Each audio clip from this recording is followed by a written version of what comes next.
ఆ కష్టపెట్టడం వల్ల ఆడేమయ్యాడు సన్నంగా అయ్యాడు. చూడండి, తిండిలేని వాళ్ళు చాలామంది ఉంటారు. ఎలా ఉంటారు వాళ్ళు? అది తిండి ఉన్నవాడు ఇలాగైపోయి ఉంటాడు. అంటే ఇలాగైపోయినాడు, వాడు గొప్పవాడు అనుకోద్దాడు, ఒళ్ళంతా జబ్బులే. దేవుని స్తోత్రం, హల్లెలూయా. చాలామంది లావుగుంటే ఎంత బలమో ఆ పనులు చెప్పారు, అసలు వాళ్ళే పనులు చేయలేరు పాపం.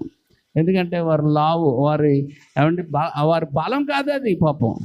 మనం ఏమనుకుంటాం? బలం అనుకుంటాం. బలం వేరు ఏమండి. కాబట్టి నేను అంటాను, కష్టపడిన వారు ఒళ్ళు గట్టిపడుతుంది. హల్లెలూయా. కష్టపడటానికి మనం ఇష్టపడేవారిగా ఉండాలి. ఏం చేయాలండి? కష్టపడడానికి మనం ఇష్టపడాలి. ఇక్కడ దేవుడు చెప్తున్నాడు, ప్రభు చెప్తున్నాడు, వారు తమను తాము ఏం చేశారట? తగ్గించుకొనుట యెహోవా చూచెను. నీ కష్టాన్ని, నీ దుఃఖాన్ని, నీ వేదన్ని, నీ బాధల్ని, నీ శోధనల్ని, నీ అప్పుల్ని, నీకు వచ్చిన ప్రతి శోధనని దేవుడు చూస్తూ ఉన్నాడు. నువ్వు చేస్తున్న ద్రోహం కూడా చూస్తున్నాడు, నువ్వు పెడుతున్న గొడవలు కూడా చూస్తున్నాడు, నువ్వు యాక్షన్ చేస్తున్న యాక్టింగ్లు చూస్తూ ఉన్నాడు. ప్రతి ఒక్కరికి వారి వారి క్రియలను బట్టి జీతం ఇస్తాడు. ఏమిస్తాడు? అంతేకాని నువ్వు పల్లేరుకాయలు విత్తేసి ద్రాక్ష పళ్ళు కోసేద్దాం అని అనుకోకు దేవుడి దగ్గర. ఎందుకంటే ఆయన కళ్ళు లేనివాడు కాదు, చూస్తూ ఉన్నాడు. కాబట్టి నీవు చేదు ద్రాక్షాలు విత్తేసి మంచి ద్రాక్షాలు కోసేద్దాం అనుకోకు. దేవుడు చూస్తున్నాడు, నువ్వేమి ఎత్తుతావో అదే పంటను కోస్తావు. అందుకే నేను దేవుడి దగ్గర ఒప్పేసుకున్నా శిక్ష ఉంటుంది. ఇదేంటంటే ఒప్పేసుకున్న శిక్ష ఏంటంటే భారీ శిక్ష ఉండదు, కానీ కొంత శిక్ష నువ్వు అనుభవించాలి. అందుకే చూడండి, ఒకడిని ఆడు చంపాడు, నేను కాపలా ఉన్నాను అంతేగానండి, నేను మాత్రం చంపలేదండి. చాలు, కాపలా ఉంటే చాలు. చంపిన వాడికి, కాపలా కాసేవాడికి కూడా ఏముంటుంది? వాటా ఉంటుంది. కాబట్టి నీకు కూడా వాటా ఉంటుంది.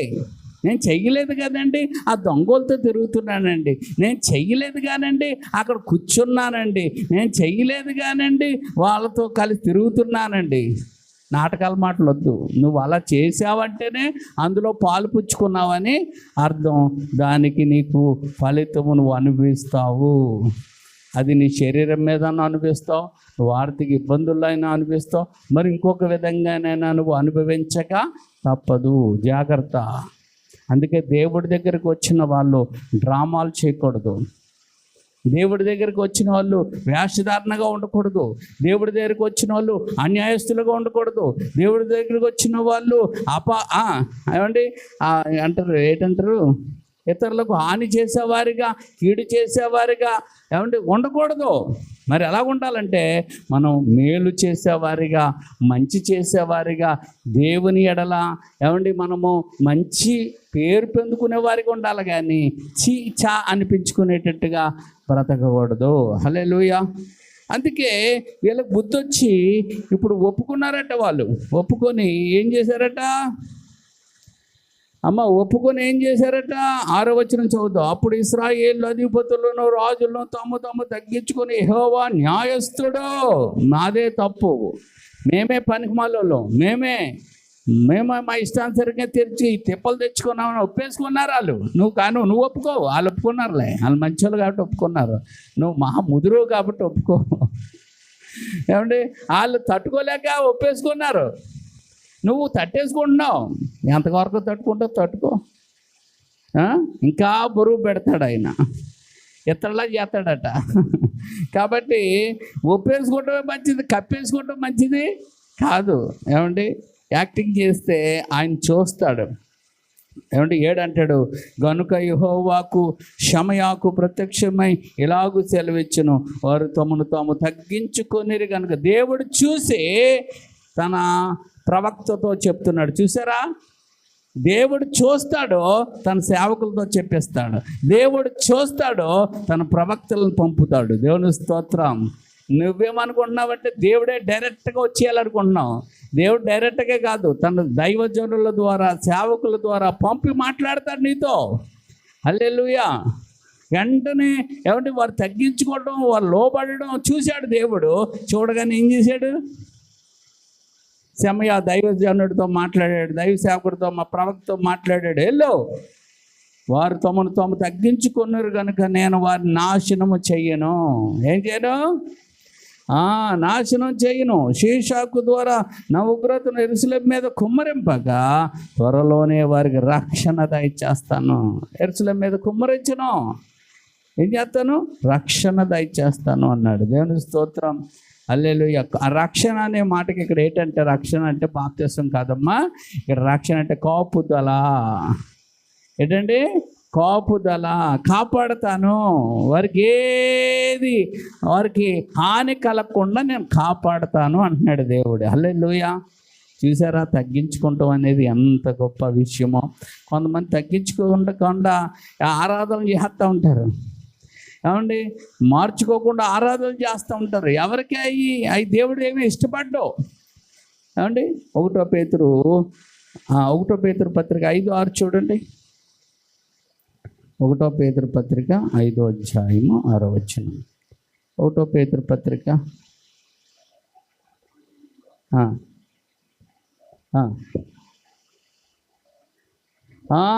దేవుడు ఏమండి నిన్ను నన్ను హెచ్చరించడానికి ఒక సమయాన్ని ఆయన ఆలోచించున్నాడు. దేవుని స్తోత్రం. నీ పిల్లల కొరకు, నీ ఇంటి కొరకు, నీ భవిష్యత్తు కొరకు, నా భవిష్యత్తు కొరకు, మన భవిష్యత్తు కొరకు, మన సంఘ అభివృద్ధి కొరకు దేవుడు ఆలోచించాడు. దేవుని స్తోత్రం. నువ్వే నీ పిల్లల కోసం తెగ ఆలోచించేస్తూ ఉంటావే, మరి దేవుడు మన కోసం ఆలోచించడా? దేవుడు తన పిల్లల కోసం ఆలోచించడానుకుంటున్నారా? ఆలోచిస్తాడు. దేవుడు తన పిల్లల కోసం ఆలోచించడండి, ఆలోచిస్తాడు.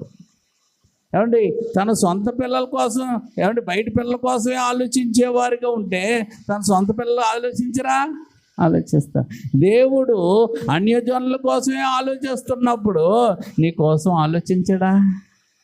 అందుకే అన్యజనుల కోసం ఆలోచించి ఆయన అంటాడు, ప్రయాసపడి భారం వచ్చిన సమస్త జనులరా నా యొద్దకు రండి అని వాళ్ళ కోసం ఆలోచించి పిలుపునిస్తా ఉంటే, మరి నువ్వు సొంత బిడ్డవైపోయావు, కూతురు వైపోయావు, కుమారుడు వైపోయావు, నీ కోసం ఆలోచించడా? మరి ఎందుకు అజ్ఞానంగా నోటుకొచ్చినట్లుగా నువ్వు ఏడ్చుకొని బాధపడుతున్నావు, కానీ ఆయన నువ్వు అర్థం చేసుకోవట్లేదు. దేవుని స్తోత్రం. అందుకే అక్కడ అంటున్నాడు 7వ వచనం 6వ వచనంలో, దేవుడు తగిన సమయం అందు మిమ్మల్ని హెచ్చించినట్లు అనగా దీవించినట్లు, అందుగా అభివృద్ధి పరచినట్లు, అనగా గొప్ప చేయనట్లు ఆయన బలిష్టమైన చేతి కింద నువ్వు ఎలాగుంటే లొంగి ఉండు, లోబడి ఉండు. ఆయనకు నువ్వు లొంగి ఉండు. లొంగండి. ఏమండి, కొంతమంది ఏం చేస్తారు, కొంతమంది ఏం చేస్తూ ఉంటారంటే, ఏమండి, ఆడవాళ్ళు మనం చూసుకున్నట్లయితే ఎద్దులు ఉంటాయి కొన్ని చోట్ల. ఆ ఎద్దులకి ఏం ఆడతారు, శుభ్రంగా ఏమండి మార్చేసి కారం ఉన్నది ఏది పెట్టేసి దాన్ని లోన కట్టేసి దాని ముక్కుల్లో అది ఇది పెట్టేసి ఏం చేస్తారంటే దాన్ని వదులుతారు. దాన్ని ఎవడైతే లొంగి చేస్తాడో వాడికి గిఫ్ట్ ఇస్తామంటారు. ఒక్కొక్కడు ఏం చేస్తుంది, అది కసి ఎక్కువైపోయి కాలుతో తిప్పేసి ఏమంటే కొమ్ములతో పొడిసేస్తే ఆడు సత్తాడు. పేగులో చచ్చిన వాళ్ళు కూడా చాలామంది ఉన్నారు. ఎవడో మొత్తానికి అటు ఇటు చేసి దాన్ని బాగా బలంగా పట్టుకొని దాన్ని ఆయాసపరిచి మొత్తానికి లోగర్చిన వాడికి బహుమతి పొందుకుంటూ ఉంటాడు.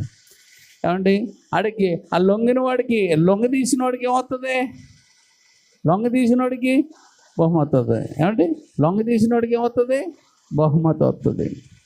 అలాగే లొంగ తీసినోడికి ఎలాగైతే బహుమతి వస్తుందో దేవుడికి లొంగిపోయినోడికి బహుమతి వస్తుంది. ఇక్కడ స్తోత్రం. అక్కడ లొంగ తీసినోడికి వస్తుంది, ఇక్కడ లొంగిపోయినోడికి వస్తుంది. దేవుడి స్తోత్రం. మీకు ఒక విషయం తెలుసా, ఎంత గొప్ప నేరం చేసినోడైనా ఏమంటే ప్రభుత్వానికి వచ్చి లొంగిపోయారనుకో వాళ్ళకి ఏమొస్తుందంటే శిక్షలో తక్కువ చేస్తారు. ఒక్కొక్కరికైతే శిక్షనే లేకుండా చేస్తారు కూడా. ఈరోజు నక్సలైట్లు ఉన్నారు కదా, నక్సలైట్లు పెద్ద పెద్ద నాయకులు లొంగిపోతున్నారు. ఏమవుతున్నారు, లొంగిపోయిన అప్పుడు వాళ్ళకి ఏం చేస్తున్నారంటే వారి మీద ఉన్న కేసులన్నీ కొట్టేసి వారికి మంచి ఇల్లు ఇచ్చి మంచి పొలం ఇచ్చి మీరు ఇక్కడ మంచిగా బ్రతకండిరా అంటుంది గవర్నమెంట్. నువ్వు అంతమందిని చంపేసి ఎంతమందిని చెప్పి నువ్వు ఊరు తెస్తాను అంటలేదు. ఊరు ఎప్పుడు చేస్తారు, ప్రాణాలు ఎప్పుడు తెస్తారు? వీరెళ్ళి పట్టుకొని వచ్చినప్పుడు. కానీ వాళ్ళే అయ్యుండి వచ్చి లొంగిపోతే వాళ్ళకు ఉరి తీరు, శిక్ష కూడా విధించరు. ఎందుకు? లొంగిపోయినోడికి అంత గౌరవం ఉంటుంది. దేవుని స్తోత్రం. దేవుడి దగ్గర లొంగిపోయినోడికి గొప్ప దీవెన ఉంటుంది. హల్లెలూయా. అందుకే నువ్వు ఎవరికి లొంగుతావో ఎవరికి లొంగవో మాకు తెలియదు, కానీ నువ్వు దేవునికి కనుక లొంగిపోగలిగితే, దాన్ని సరెండర్ అయిపోగలిగితే, అప్పగించుకోగలిగితే దేవుని జీవితాన్ని మధురముగా మారుస్తాడు. హల్లెలూయా. ఎప్పుడు మారుస్తాడు? దానికి ఒక సమయం ఉంది.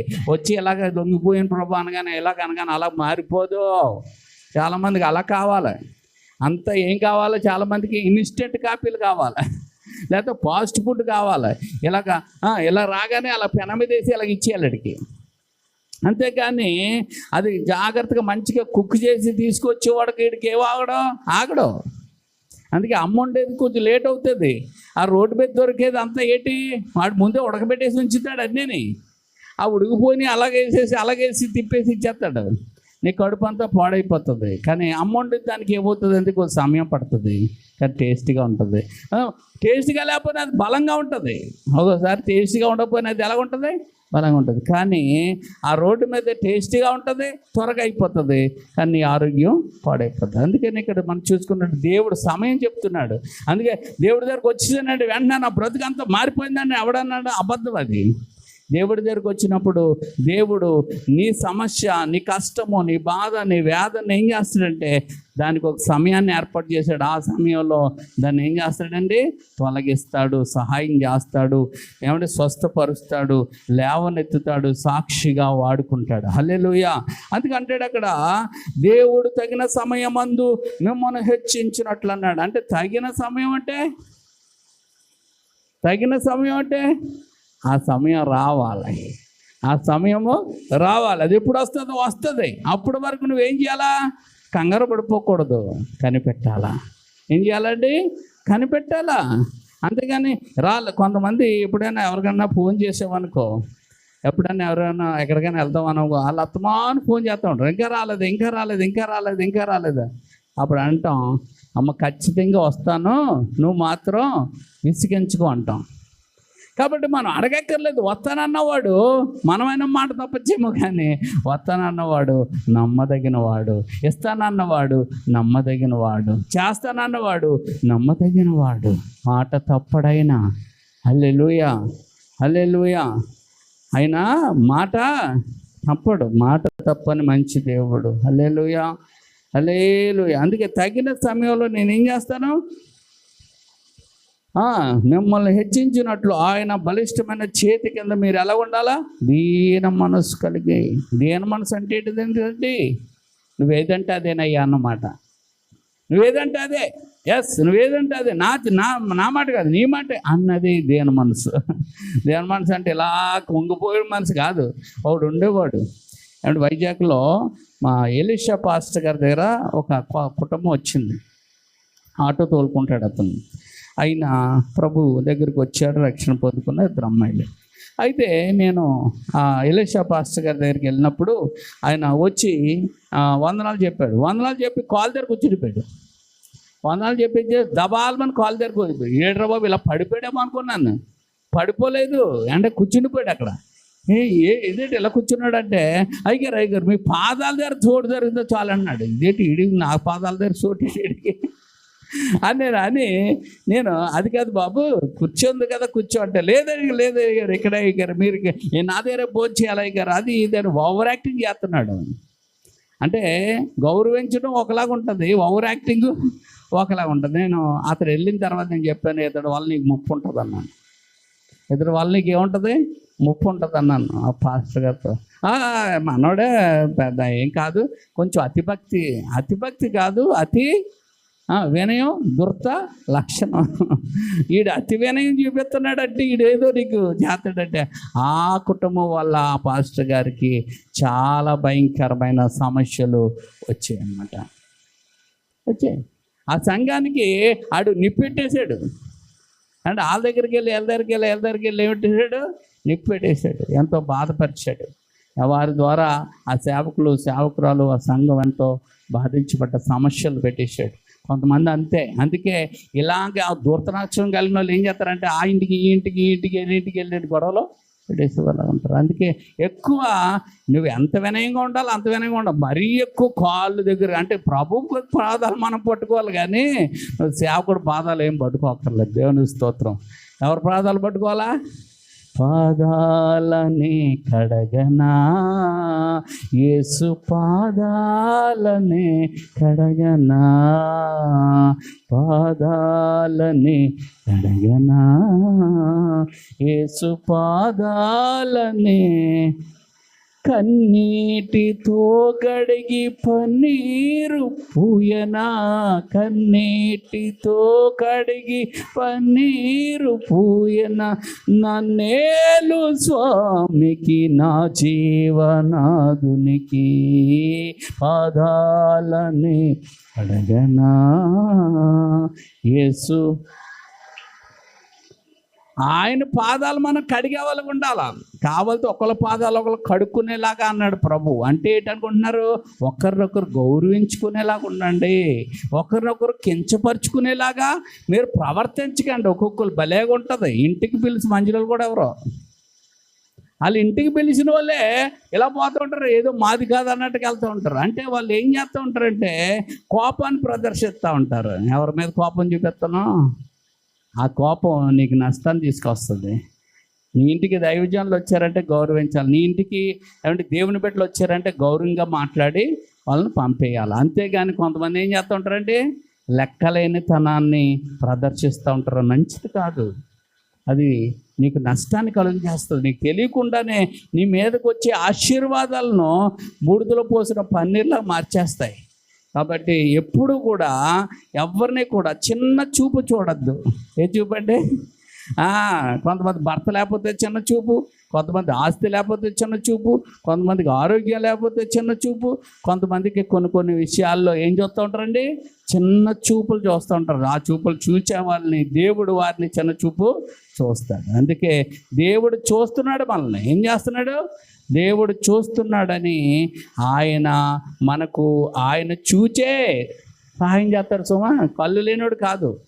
చట్టం ఏం చెప్తే చెప్పండి, చూడకుండా తీర్పు తీరుతుంది. కానీ దేశం అలా కాదు, చూచి చూచి చూచి ఆయన నీకు నాకు ఇస్తాడు. అందుకే దొంగ మాటలు దొంగ సాక్ష్యాలు ఆయన దగ్గర పనికి రావు. హల్లెలూయా. అందుకే దేవుడి సన్నిధిలో ఉన్నది ఎలా చెప్పాలా? యథార్థంగా చెప్పాలి. ఒకవేళ చెప్పడానికి వీలు లేదనుకో నీ మనసులో పెట్టుకుని ప్రార్థన చేయాలి. చెప్పాలనేది ఏమి రూల్ ఏమి లేదు. దేవుడికి మహిమ వచ్చేదే చెప్పాలి. ఇక్కడ ఏం చెప్పాలండి? దేవుడికి మహిమ వచ్చేదే చెప్పాలి. నీ గొడవ, వాళ్ళ గొడవలు, వీళ్ళ గొడవలు ఇక్కడ చెప్పకూడదు. అవి మనకెందుకు? దేవుని స్తోత్రం. ఏది చెప్పినా ఏం రావాలా? దేవుడి నామానికి మహిమ రావాలి. అదే సాక్ష్యం అన్నమాట. హల్లెలూయా, హల్లెలూయా, హల్లెలూయా. ఇంకొక మాట చూద్దాం. హోషేయ గ్రంథం 14:5. హోషేయ గ్రంథం 14:5.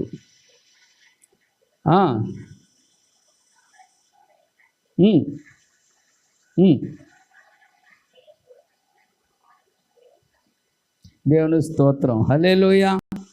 అంటే హోషేయ గ్రంథం చాలా, హోషేయ అనే మాటకు అర్థం ఏంటంటే రక్షణ అని అర్థం. హోషేయ అంటే ఏంటి చెప్పండి? రక్షణ అని అర్థం. ఈ హోషేయ గ్రంథం 14:5లో ఏముంది? అది చెట్టుకు మంచు ఎప్పుడైనా ఉండో చూసారా?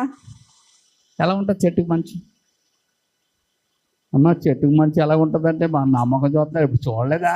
అంటే మనం డైరెక్ట్గా చూడలేదు, కానీ చూసుంటారు కదా, టీవీల్లోనూ యూట్యూబ్లోనూ ఆ ప్రాంతాల్లో చూసుంటారు కదా. ఎలా ఉంటుంది అమ్మా? ఎలా ఉంటుందంటే ఆ చెట్టు తెల్లగా ఉంటుంది. మంచు పట్టింది అనుకో, పచ్చగా ఉన్న చెట్టు ఎలా ఉంటుందంటే ఇప్పుడు తెల్లగా అయిపోయి ఉంటుంది. చూడండి, మీ ఇంటర్నెట్లోకి వెళ్ళి కొట్టండి, చెట్టుకు మంచు ఎలా ఉంటుందో చూపించమని. ఏమండి అడిగితే అన్నీ చెప్తుంది. గూగుల్ తెల్ల ఉంది కదా, ఇప్పుడు ఎవరికైనా ఏదైనా చూపిస్తుంది. ఇప్పుడు వండడం రాని వాళ్ళకి అందరికీ ఆవిడే తల్లి నేర్పిస్తుంది అనమాట. సరే, ఏదేమైనా ఆ చెట్టుకు మంచు ఎలా ఉంటుందంటే అలా పట్టెత్తి ఎలా ఉంటుందంటే తెల్లగా ఉంటుంది. దేవుని స్తోత్రం. అది ఎలా ఉన్నది? పచ్చగా ఉన్నది, కానీ అది ఎలా కనబడుతుంది? తెల్ల కనబడుతుంది. దేవుడు నిన్ను ఆవరించినప్పుడు నువ్వు ఎలా కనబడుతుంటే తెల్లగా ఉంటావు. హల్లెలూయా, హల్లెలూయా. అందుకే దేవుడితో నడిచిన వాళ్ళు ఎవరైనా సరే వారు తెల్లగా కనబడతారు. దేవుడితో నడవలేని వాళ్ళే నల్లగా అంటే అనేక రకాలైన మచ్చలు డాగులు కలిగిన వాళ్ళుగా కనబడతారు. హల్లెలూయా. అందుకే దేవుడితో నడిచిన వాళ్ళు ఏ రంగు బట్టలు వేసుకున్న వాళ్ళు తెల్లగానే కనబడతారు. దేవుడితో నడలేని వాళ్ళు తెల్ల బట్టలు వేసుకున్న వాళ్ళు నల్లగానే కనబడుతూ ఉంటారు దేవుడికి. హల్లెలూయా, హల్లెలూయా. ఏమంటే దేవుడితో నడిచిన వాళ్ళు ఏ బట్టలు వేసుకున్నా దేవుడికి ఎలా కనబడతారు? తెల్లగా కనబడుతూ ఉంటారు. దేవుని స్తోత్రం. హల్లెలూయా. నీవు బట్టల్లో లేదు, ఏమండి నీ బ్రతుకు నీ హృదయంలో ఉన్నదనే విషయాన్ని మనం గ్రహించాలి. దేవుని స్తోత్రం. హల్లెలూయా. అలా పాడండి ఎస్తేరాని గారు, మారతలేదు కనపట్టండి. దేవుని స్తోత్రం. హల్లెలూయా, హల్లెలూయా. అందుకే అక్కడ ఏం రాయబడ్డదండి? అది తామర పుష్పము మంచి ఎలాగైతే ఉండదో వారికి నేను అలా అంటి పెట్టుకొని ఉంటాను. రెండోది ఏంటంటున్నాడంటే, తామర పుష్పం అంటే తెలుసు కదా, ఏంటి? కమలం. కమలం అంటారు కదా, అదే తామర పుష్పం. దేవుని స్తోత్రం. కమల పువ్వు ఏ పువ్వు అండి? బీజేపీ ఆ నాయకుల పువ్వు అదే. ఏమంటే కమల పువ్వు. ఆ కమల పువ్వు ఎలా ఉంటుందంటే పైకి మాత్రం చక్కగా ఉంటుంది, కిందంతా ఏముంటుంది అనుకున్న బురద. ఆ బురదల్లో నుండి ఆ నీటిలో నుండి పైకి లేచి ఉంటుంది అన్నమాట. అది ఏమంటే ఒక మొక్క కింద ఉండిపోదు, అలా అలా అలా అలా కిందంతా కూడా పాకురుకొని వెళ్ళిపోతూ ఉంటుంది. అది తెలియకుండానే కొలనంతా కూడా అది అల్లేస్తుంది అన్నమాట. అలాగే నీకు తెలియకుండానే నిన్ను దేవుడు అలా అభివృద్ధిలోనికి తీసుకెళ్ళిపోతాడు. ఎలాగంటే తామర పుష్పము పెరిగినట్లుగా నిన్ను అభివృద్ధి పరిచేస్తాడట. దేవుని స్తోత్రం. హల్లెలూయా. అందుకే తామర పుష్పాన్ని పెట్టాడు. అందుకే కొంతమందికి జబ్బు కూడా వస్తుంది. ఆ జబ్బు పేరు ఏంటంటే తామర. ఏంటంటే అది తామర. అది ఎలా ఉంటుందంటే ఒక చోట ఉన్నది గోకి ఇంకో చోట పెడితే అక్కడ వచ్చేస్తా, ఇంకో చోట కూడా అలాగా అది విస్తరించిపోతూ ఉంటుంది. ఆ జబ్బును పక్కన పెట్టండి, కానీ ఇది తీసుకోండి. దేవుని స్తోత్రం. హల్లెలూయా. తామర పుష్పములు పెరిగిపోయినట్లుగా అండి, వ్యాప్తి చెందినట్లుగా నిన్ను దేవుడు అభివృద్ధి పరుస్తాడట. హల్లెలూయా. అది ఎలా కనిపిస్తుంది? కనిపించదు. కనిపించినట్లుగానే దేవుడు నిన్ను ఏం చేస్తాడు? అభివృద్ధి పరుస్తాడు. అతడు అభివృద్ధి నొందును. లెబనాను పర్వతం మీద దాని వేళ్ళు తన్నునట్లు వారు తమ వేళ్ళు తన్నుతారు అన్నాడు. దేవుని స్తోత్రం. హల్లెలూయా. ఏమండి ఒక మాట మనం చూసుకుందాం. మత్తయి సువార్త 15:9. అయితే నువ్వు ఇలా తామర పుష్పంలాగా అభివృద్ధి పొందాలంటే, ఏమండి నువ్వు ఆశీర్వదించబడాలంటే, చెట్టుకు మంచి ఉన్నట్లుగా ఆయనకి తోడుగా ఉండాలంటే ఒకటి నువ్వు చెయ్యాలి. అది ఏం చేయాలో తెలుసుకొని మనం ముగించుకుందాం.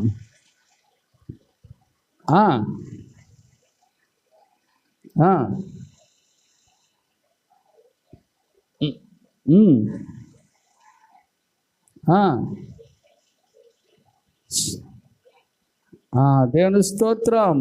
ఇక్కడ వేషధారులారా అన్నాడు. 7వ వచనంలో ఏమన్నాడండి? అదిగో ఈ వేషధారులుగా ఉన్న పాస్టర్లు ఉన్నారు, వేషధారులుగా ఉన్న విశ్వాసులు ఎక్కువగా ఉన్నారు.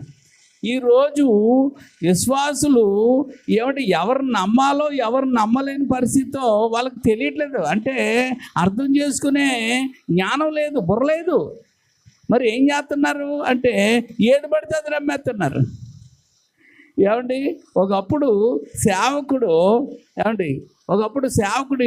వాళ్ళ ఇంటికి వెళ్ళి ప్రార్థన చేయకపోతే, సేవకుడు వాళ్ళ ఇంటికాడ కూటం పెట్టమంటే పెట్టకపోతే, ఏమంటే సేవకుడు వాళ్ళ గృహప్రవేశం చేయకపోతే చాలామంది చాలా బాధపడి వాళ్ళని ఏమంటే అయ్యగారు ఎలా చేశారేటని వాళ్ళని చాలా ఇచ్చేసేవారు.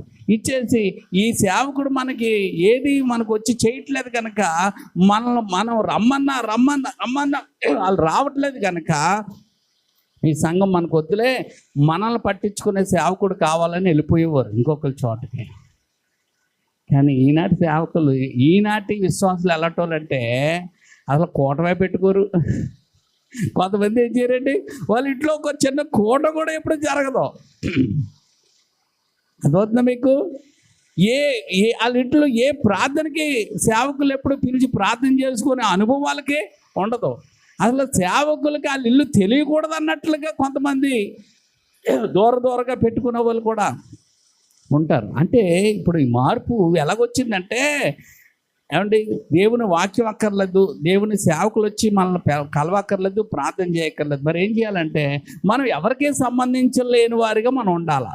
మనల్ని అడిగేవాళ్ళు ఉండకూడదు, మనకు చెప్పేవారు ఉండకూడదు, మనల్ని గద్దించేవాళ్ళు ఉండకూడదు. మరి ఏం కావాలంటే స్వేచ్ఛానుసారమైన జీవితం కావాలంటే ఏమంటే ఎక్కడికి వెళ్ళాలా? కావాలంటే ఎక్కడికి వెళ్ళాలా? సేవకులు మనల్ని గుర్తుపట్టలేని సంఘానికన్నా వెళ్ళాలా ఒకటి. రెండోది ఇంకెక్కడికి వెళ్ళాలా? ఒకవేళ అందులోంచి మనం చూసినా ఒరే అని పిలిచేవాడు ఎవడో ఉండకూడదు ఆ సంఘానికి. అంటే తెర సంఘానికి వెళ్ళాలా. అందులోంచి నిన్ను చూస్తాడు కానీ నిన్ను పిలుస్తాడా? నేను చూస్తాడా? చూసినట్టు ఉంటాడు భ్రమ.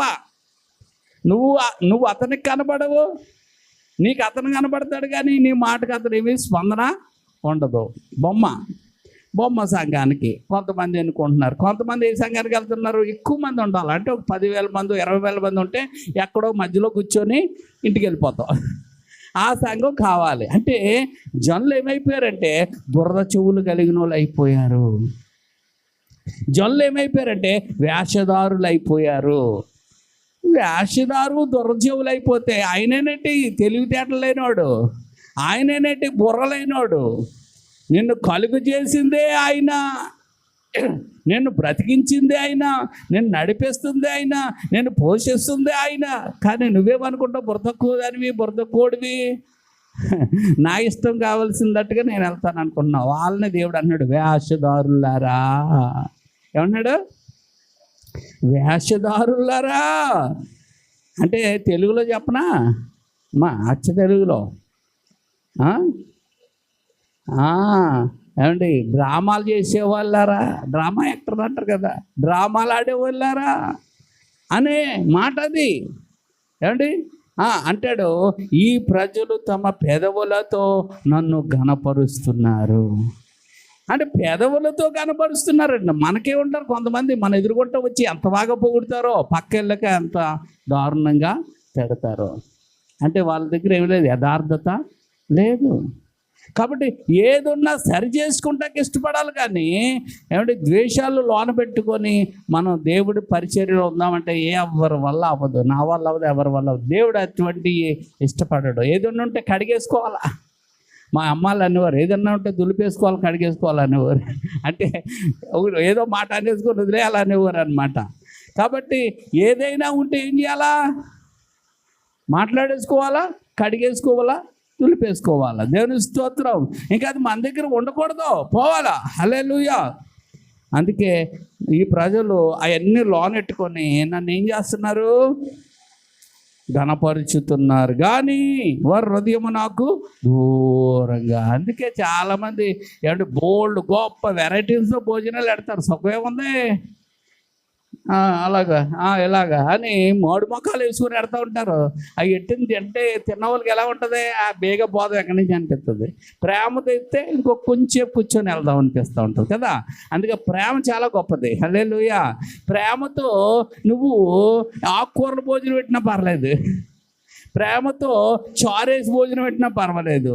కానీ ప్రేమ లేకుండా నువ్వు గొప్ప గొప్ప భోజనాలు పెట్టినా ఏమండి దానివల్ల ఏ ప్రయోజనమో ఉండదు. హల్లెలూయా. అందుకంటాడు కానీ వారి హృదయము నాకు ఎలాగుంది?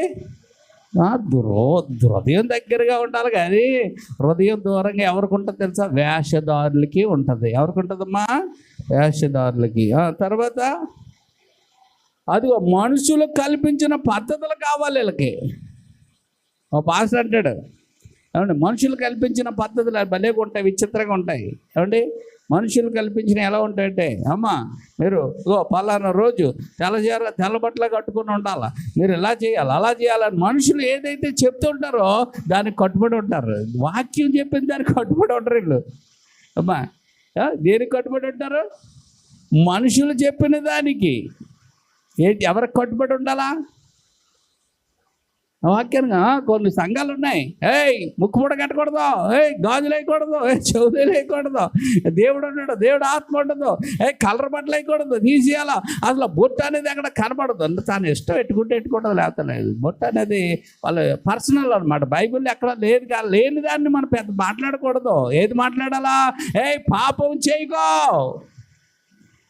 పాడు పనులు చేయకు, ఎవరిని అవమానపరచుకో, ఎవరిని దొంగిలించుకో, ఎవరిని మోసం చేయి. ఇవి చెప్పాలి. అయ్యే కదా బైబిల్లో ఉన్నాయి. ఇవి చెప్పడం మానేసి ఆ డ్రెస్సుల కోసం. డ్రెస్ అంటే నేను అంటాను, ఆడవాళ్ళు కంప్లీట్గా కప్పుకునే బట్టలు వేసుకోవాలి, మగవాళ్ళు కూడా చూస్తే పద్ధతి అయిన బట్టలు వేసుకోవాలి. అది మనకు తెలుసు, అలాంటివి వేసుకోవాలా అంతేగాని ఈ కలర్ వేసుకోవాలి, ఆ కలర్ వేసుకోవాలి, అలాగే వేసుకోవాలి, ఎలాగ వేసుకోవాలని చెప్పేది ఏమీ కూడా ఎక్కడ లేదు, బైబిల్లో లేదు.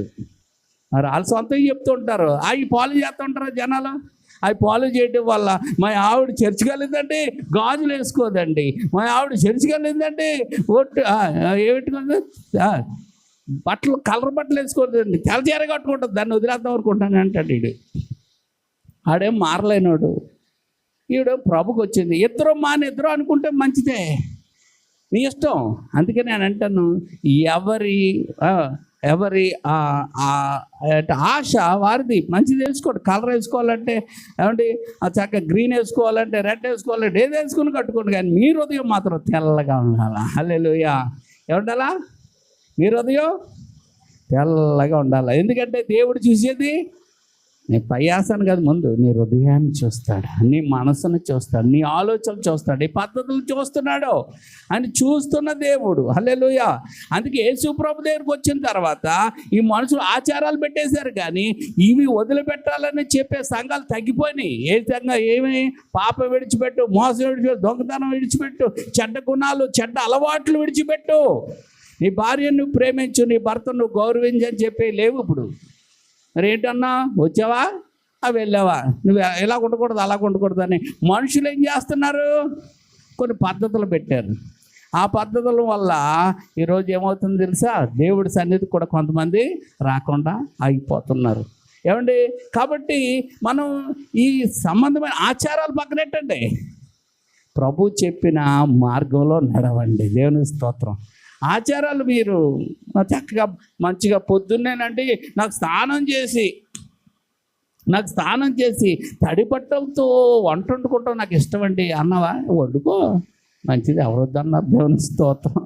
అమ్మా, నాకు ప్రతి వారం పలానా శుక్రవారం తలంటూ స్నానం చేసండి, నేను చక్కటి తెల్ల బట్టలు వేసుకోవాలనుకుంటానండి అని వేసుకో, ఇబ్బంది లేకపోతే. దేవుని స్తోత్రం. కాబట్టి అవి రుద్దకూడదు, ఇదే చెయ్యాలి అని సేవకుడు చెప్పకూడదు, ఎలాగ ఉండాలని ఎవరికి ఏమి చెప్పదు. మరి ఎలాగ ఉండాలంటే పరిశుద్ధంగా ఉండాలా, పవిత్రంగా ఉండాలా, ప్రేమగా ఉండాలా, సహాయం చేసేటట్టుగా ఉండాలా, మేలు చేసేటట్టుగా ఉండాలా. ఇవి కావాలా? వీటిలో ఏమంటారు అంటే ధర్మం అంటారు. ఇట్లా ఏమంటారమ్మా? ధర్మం. ఇవి చేయటం వల్ల, ఇవి పాటించటం వల్ల ఈ ధర్మము నిన్ను నీ పిల్లల్ని కాపాడుతుంది. ఈ ధర్మం ఇచ్చిన వాడు ఎవరంటే దేవుడు. దేవుని స్తోత్రం. కాబట్టి నువ్వు మంచి చేస్తావు, మేలు చేస్తావు, సహాయం చేస్తావు, ఎవరికి కీడు చేయవు, ఎవరు పాడైపోకూడదని చూస్తావు కనుక దేవుడు నీ పక్షంగా ఉంటాడు. ఎలా ఉంటాడు తెలుసా? మంచి ఉన్నట్టు ఉంటాడు. ఎలా ఉంటాడమ్మా? చెట్టుకు మంచున్నట్లుగా తోడుగుండి, తామర పుష్పము ఏమండి, తామర పుష్పము ఏమండి ఏముంది అక్కడ, పెరుగునట్లుగా వారు అభివృద్ధిని పొందుతారు. అందుకే బైబిల్ గ్రంథంలో ఒక ఆయన ఉన్నాడు, అది చూపించి ముగించేస్తాను. చూడండి, అపోస్తుల కార్యాల గ్రంథము. అపోస్తుల కార్యాల గ్రంథంలో ఒక గొప్ప ఆయన ఉన్నాడండి, ఒక గొప్ప ఆయన ఉన్నాడు. ఆయన పేరు కొర్నేలి. ఆయన పేరు ఏంటండి? కొర్నేలి. దేవుని స్తోత్రం.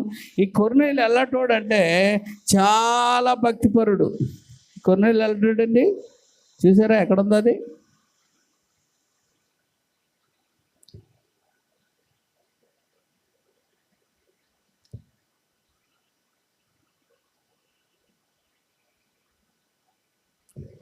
చూడండి, 11వ అధ్యాయం కొంటాను. అపోస్తుల కార్యమా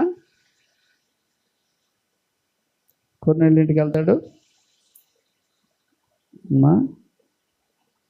10:20 దేవుని స్తోత్రం. 10 ఇట్లీ అంటే అందుకే మీరు కూడా చూస్తూ ఉండాలి.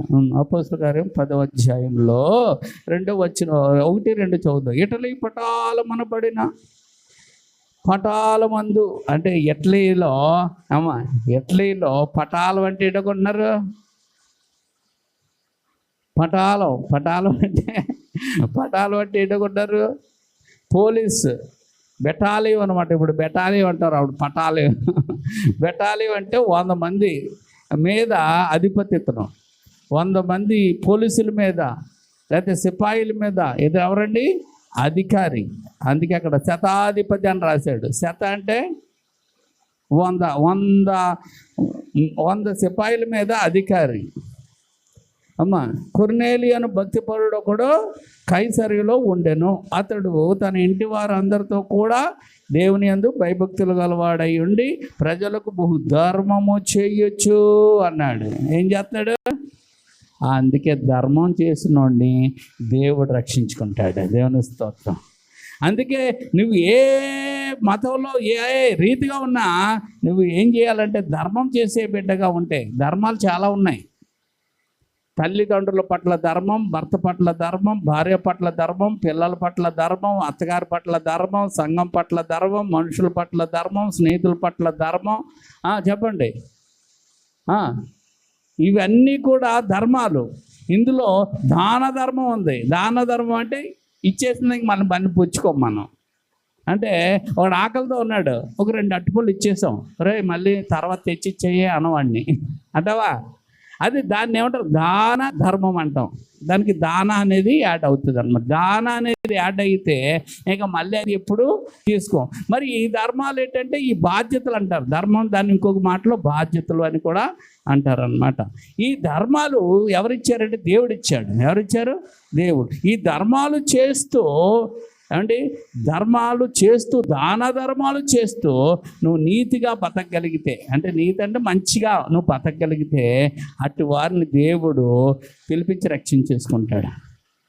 తన దూతలను పంపి రక్షించేసుకుంటాడట. ఆ ధర్మమే వారిని ఏం చేస్తుంది తెలుసా? కాపాడుతుందట. అందుకే ధర్మం రక్షిత అంటే ఏంటి అనుకున్నారు? ధర్మం అంటే ఏంటి? ఈరోజు అంతకే ఎవరికి తెలియట్లేదు. భోజనం పెట్టడం, వస్త్రం లేనివాడికి వస్త్రం ఇవ్వడం, దాహం ఉన్నవాడికి నీళ్ళు ఇవ్వడం, బాధల్లో ఉన్న వాళ్ళని పరామర్శించడం, ధైర్యం చేయడం, ధైర్యపరచడం, ఇవన్నీ ధర్మాలు. ఈ ధర్మాలు ఎవరైతే చేస్తారో వారికి దేవుడు ఏమై ఉంటాడని తెలుసా? వారిని దేవుడు కాపాడుతాడు, వారిని దేవుడు రక్షించుకుంటాడు, వారి దేవుడు సహాయము చేస్తాడు.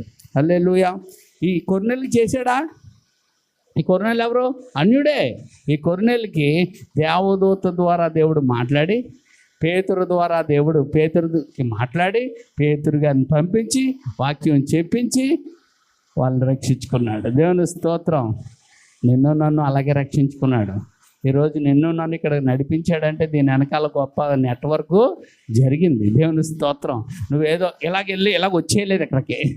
నీవు రావడానికి నీ వెనకాల ఎంతో నెట్వర్క్ జరిగింది. దేవుడు తన ప్రణాళిక ద్వారా ఎంతోమందిని పంపించి నీతో మాట్లాడి సమస్యలు, ఇరుకులు, ఇబ్బందులు, వేదనలు, శోధల ద్వారా నీతో మాట్లాడి నిన్ను ఇక్కడ వరకు తీసుకొచ్చి ఈరోజు రక్షించుకొని దేవుడి సందులో నిలబెట్టాడు. హల్లెలూయా, హల్లెలూయా. అందుకే నువ్వు ఎవరు కూడా ఇక్కడ ఉన్న వాళ్ళు ఎవరు ఊరకనే వచ్చిన వాళ్ళు కాదు. అది అంటాడు కదా గుండోడు, డబ్బులు ఎవరికే, అలాగే మీరే ఊరకే ఇక్కడ రాలేదు. దేవుని స్తోత్రం. హల్లెలూయా. దేవుడు మిమ్మలను తన స్వరక్తం ఇచ్చి రక్షించుకున్నాడు. దేవుడు తన స్వరమును వినిపించి మిమ్మల్ని ఇక్కడికి పిలిపించుకున్నాడు, నడిపించుకున్నాడు, నిలబెట్టాడు. హల్లెలూయా, హల్లెలూయా. అందుకే ఎప్పుడు నా బతుకేటి, నా కుటుంబం ఏంటి, నా జీవితం ఏంటి కదా, ఆయనకి అంగీకారంగా మీరు మారిపోతూ ఉండండి. ఆయన సంతోషపెట్టంటే మీకు ఏం కావాలో అన్నీ వచ్చేస్తూ ఉంటాయి. దేవుని స్తోత్రం. హల్లెలూయా. ఆయన్ని సంతోషపెట్టడమే. ఏం చేయాలమ్మా? ఆయన్ని సంతోషపెట్టడమే. ఆయన్ని సంతోషపెడితే అప్పుడు ఆయన ఏమైపోతాడంటే మన సహాయకుడిగా మారిపోతాడు. మనకు సహాయం చేసినవాడు అవుతాడు. రెండోది, మనకు సహాయం చేశాడు, సహాయం చేస్తే థ్యాంక్స్ అండి అని వదిలేయకూడదు. ఆయన్ని మనం సొంతం చేసేసుకోవాలి. ఏం చేయాలా? ఆయన గాఢంగా ప్రేమించాలి. ఎలా ప్రేమించాలమ్మా? గాఢంగా ప్రేమించి ఆయనను మన ప్రేమ చేత మన సొంతం చేసేసుకోవాలి. హల్లెలూయా, హల్లెలూయా. ఆయన రక్తం ద్వారా మనల్ని సొంతం చేసేసుకున్నాడు. ఇప్పుడు మనం ఏం చేయాలా? మన ప్రేమ ద్వారా ఆయనను సొంతం చేసుకోవాలి. నేను డబ్బుల ద్వారా దీన్ని సొంతం చేసుకున్నాను. ఇప్పుడు మనం ఆయన్ని సొంతం చేసుకోవాలంటే ఇంకోటి ఏది లేదు. మనము ఆయన్ని మీద ప్రేమ చూపించగలిగితే ఆ ప్రేమతో ఆయన ఏమైపోతాడు? మన సొంతం అయిపోతాడు. హల్లెలూయా, హల్లెలూయా. అందుకే ఇప్పుడు మనం ఏం చేయాలా? ఆయన్ని ఎక్కువగా ప్రేమించాలా, ఎక్కువగా ఆయన్ని ప్రేమించాలా. దేవుని స్తోత్రం, హల్లెలూయా. అందుకే నా సహాయము నీవే, నా సొంతము నీవు అయ్యావయ్యా అని నమ్మాలి మనం. ఏమి చేయాలా? నువ్వు నా సొంతం, నువ్వు నా సొంతం. ఏ సొంతం? నువ్వు నా సొంతం. ఏమండి? ఒక పోలికలో అయితే నా సొంత తండ్రివి, ఇంకొక పోలికలో నా సొంత నాథుడవి, నువ్వు నా సొంత ప్రియుడవు. ఇదేంటండి ప్రియుడు అంటున్నారు, తండ్రి అంటున్నారు? ఈ పోలికల సుమా ఏంటండి? మనకు అర్థమయ్యే పోలికలు. తండ్రి అనేది మన బాధ్యతను వహించి మనం ఎక్కడెక్కడ ఉన్నాం అన్నీ చూసుకుంటాడు. అంటే ప్రియుడు అనేది మనల్ని ప్రేమించి మనల్ని ఏం చేస్తాడంటే సంతోషపరుస్తాడు కదా. అందుకని ఆ పోలిక అనమాట. స్నేహితుడు అనే పోలిక కూడా ఉంది. స్నేహితుడు అనేది మన దగ్గరకు ఉండి మనతో మాట్లాడతాడు. హల్లెలూయా. కాబట్టి ఈ పోలికలు అనమాట. కాబట్టి ఇక్కడ మనం అనుకుందాం, ఆయన మనం ప్రియుడుగా చూసుకొని సొంతం చేసుకుందాం. హల్లెలూయా. ఎలా చేసుకుందాం? ప్రియుడు ఎలా ఉంటాడో తెలుసా? తండ్రి కంటే, ఏమంటే అందరికంటే బాగా దగ్గరగా ఉన్నవాడు ఎవరంటే ప్రియుడు. హల్లెలూయా, హల్లెలూయా. అందుకని ఈ లోకం ప్రియులు నమ్మేసి ఇంట్లో బంగారాలు పట్టుకొని జంప్ అయిపోతున్నారు చాలామంది. వాళ్ళు ప్రియులు కాదు, వాళ్ళు గొంతులు కోసి చంపేస్తారు వాళ్ళు. అలాంటి వాళ్ళు నమ్మకండి. ఈ లోకంలో మాయ మాటలు చెప్పే మగవాళ్ళు ఉన్నారు, వాళ్ళ మాటలు నమ్మకండి. మరి ఎవరి మాటలు నమ్ముతారు చెప్పండి? దేవుడైన ప్రియుడు. ఈయన ఎవరు? దేవుడు. ఈయన నీ ప్రియుడు. హల్లెలూయా. నా ప్రియుడు ధవలవర్ణుడు, రత్నవర్ణుడు, 10,000 మందిలో పోల్చదగ్గవాడు, ఆయనే నా ప్రియుడు. హల్లెలూయా అని నువ్వు ఎప్పుడైతే ఆరాధించగలవో ఏమండి, అప్పుడు దేవుని ప్రసన్నత అక్కడ దిగి వస్తుంది. హల్లెలూయా, హల్లెలూయా. అందుకే ఈరోజు దేవుడు వేషధారణ మనలో ఉండడానికి వీల్లేదు. అలాంటి మనసు ఉంటే ఒప్పేసుకొని విడిచిపెట్టేయండి. ప్రభువా, నేను ఉన్నది ఉన్నట్లుగా నేను ప్రేమిస్తాను, నేను ఏ పరిస్థితులు ఉన్నా అలాగే నేను ప్రేమిస్తాను అని ఆయన దగ్గర మనం ఆయనకి ఇష్టం లేనిది ఏదో ఉంటే పక్కన పెట్టేసి ఒప్పుకోండి. హల్లెలూయా. చూడండి 15లో చెప్పబడ్డ మాట, మనుషులు కల్పించిన పద్ధతులు దైవోపదేశములని బోధించేవారు నన్ను వ్యర్థముగా మనుషులు పెట్టిన పెద్ద లెక్క చేయకండి, దేవుడు పెట్టినయే లెక్క చేయండి. దేవుని స్తోత్రం, హల్లెలూయా. ఆ దేవుడు చెప్పినట్లుగా ఆరాధించండి. దేవుడు ఏం చెప్పాడు? నన్ను ఆరాధించేవారు 4:23 అమ్మా, యోహాను సువార్త 4:23, యోహాను సువార్త 4:23. అదిగో యథార్థం కావాలా, దేవుని ఆదరించే యథార్థత కావాలా, ఏమంటే యథార్థత కావాలా, నిజంగా ఆరాధించాలి, ఒట్టొట్టుగా కాదు. ఒకడు ఉంటాడు అండ్ ఫేస్బుక్లో చూపిస్తారు, ఆడు పేదం చేస్తుంటే ఇలా చేస్తూ ఉంటాడు, పేదన ఇలా చూస్తాడు, ఎవరు కనపడరు కదా, ఇలా తీసుకు లాలిపాప్ తినేసి మళ్ళీ ఎట్టుకొని ఇలా చూస్తూ ఉంటాడు, మళ్ళీ పేదం చేస్తున్నట్టు. కొంతమంది ఆరాధనలో కూడా ఏమండి అటు ఇటు సెల్ ఫోన్ చూసుకుంటాం, అవి చేయటం ఈ చేయటం చూస్తూ ఉంటారు. అంటే వాళ్ళ ఆరాధనలు ఏకీపించలేరు. ఆరాధనలు ఏకీపిస్తే దేవుని హస్తాలు మనకు తాకుతాయి. హల్లెలూయా. దేవుడి హస్తాలు తాకుతాయి. హల్లెలూయా. ఎందుకంటే ఆరాధన నువ్వు ఆత్మతో సత్యం నువ్వు చేస్తున్నప్పుడు దేవుడే అక్కడ దిగి వస్తాడు. హల్లెలూయా. అందుకే ఎక్కడ 2-3 నా నామలు ఏకీపిస్తారో వారి మధ్యలో నిన్ను దిగుతానన్నాడు. స్తుతుల మీద అయినా సింహాసనం ఆయుష్కుంటానన్నాడు. హల్లెలూయా, హల్లెలూయా. అందుకే ఇక్కడ మనం చూసుకున్నట్లయితే ఏమంటే స్తుతి నీకు ఆశీర్వాదం తీసుకొస్తుందంట. ఏం తీసుకొస్తుంది? ఆరాధన నీకు ఆశీర్వాదం తీసుకొస్తుంది. అందుకే ఆరాధనకి వెళ్ళామని పేరు ఉంటుంది, కానీ ఒక్క పాట కూడా ఎవరికి పాట రాదు. కాబట్టి నువ్వు ఆరాధన చేస్తే పాటలు ఆటోమేటిక్గా వచ్చేస్తాయి నీకు. దేవుని స్తోత్రం. 2వ దినవృత్తాంత గ్రంథం 20 అధ్యాయం 26 చదవండి. 2వ దినవృత్తాంత గ్రంథము 20 అధ్యాయం 26.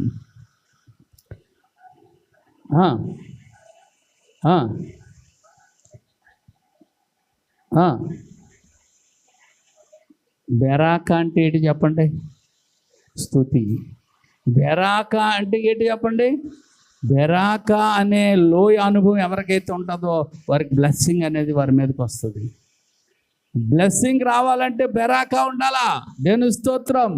నువ్వు బెరాక అనుభవంలో ఉంటే కనుక అది ఎడారైనా, అది కష్టమైనా, అది నష్టమైనా, అది ఇరుకైనా, అది ఇబ్బంది అయినా బెరాక అనుభవం నీకుంటే నువ్వు బ్లెస్సింగ్ పొందుకుంటావు. అందుకే మీకు ఒకసారి చూసారా, చిన్నప్పుడు ఈ కరెంట్ పోల్ ఉంటాయి కదా, ఆ కరెంట్ పోల్ నిలబెట్టాలంటే క్రెయిన్లు లేవు. అప్పుడు తాళ్ళు కట్టి ఒక పాట పాడుతూ ఉండేవారు. ఏదో వాళ్ళకు నోటికొచ్చిన పాట. ఆ పాటలో వాళ్ళు ఏం చేసేవారు తెలుసా? అంత బరువును కూడా లేపేసేవారు. ఇంకొకటి ఉండేది, పొలాల్లోని కోతలు కోసేవారు. ఆ ఆడవాళ్ళందరూ పాట పాడుతూ ఉండేవారు. ఏ పాట పాడకుండా కొయ్యలేరు వాళ్ళు? కొయ్యగలరు, కానీ నొప్పెట్టేటో తెలిసిపోద్ది. పాట పాడుతున్నప్పుడు వీళ్ళకి ఏం తెలీదు, వీళ్ళకి వచ్చిన అలుపు సలుపు నొప్పి ఏమీ తెలియదు అనమాట. అందులో కొట్టుకుపోతూ ఉంటుంది. అందుకే ఒకళ్ళు పాట పాడుతుంటే వాళ్ళు ఐలస్సో ఓహో ఆహో అంటూ ఉంటారు అనమాట.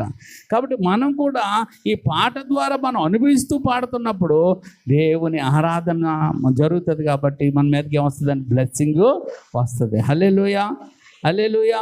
చూడండి ఆ మాట. ఇంకో మాట చూద్దాం. ప్రకటన గ్రంథం 19:5-6. ప్రకటన గ్రంథం చివరికి వచ్చేయాలి టక్కు మనగా. ప్రకటన గ్రంథం 19:5-6.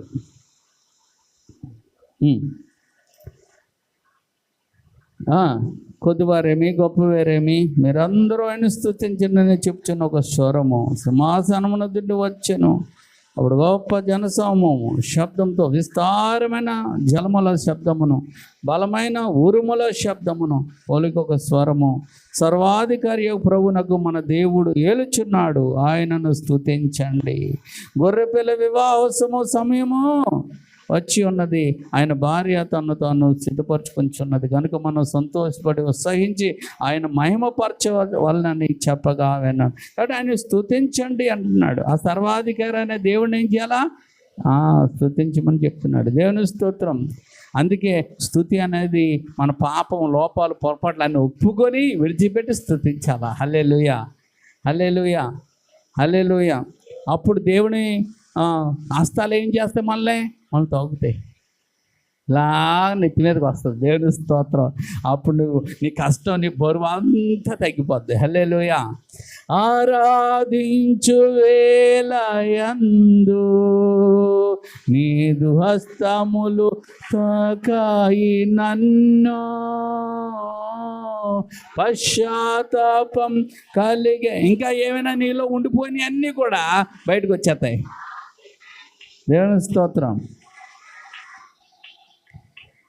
ఆరాధించు వేళలందు హస్తములు తాకాయి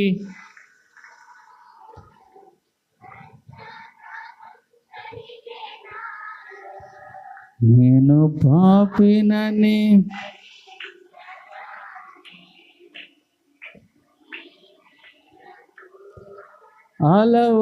అలవాటయేమి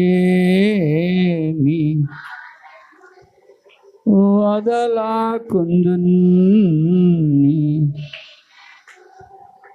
అలవాటయేమి పాదముల్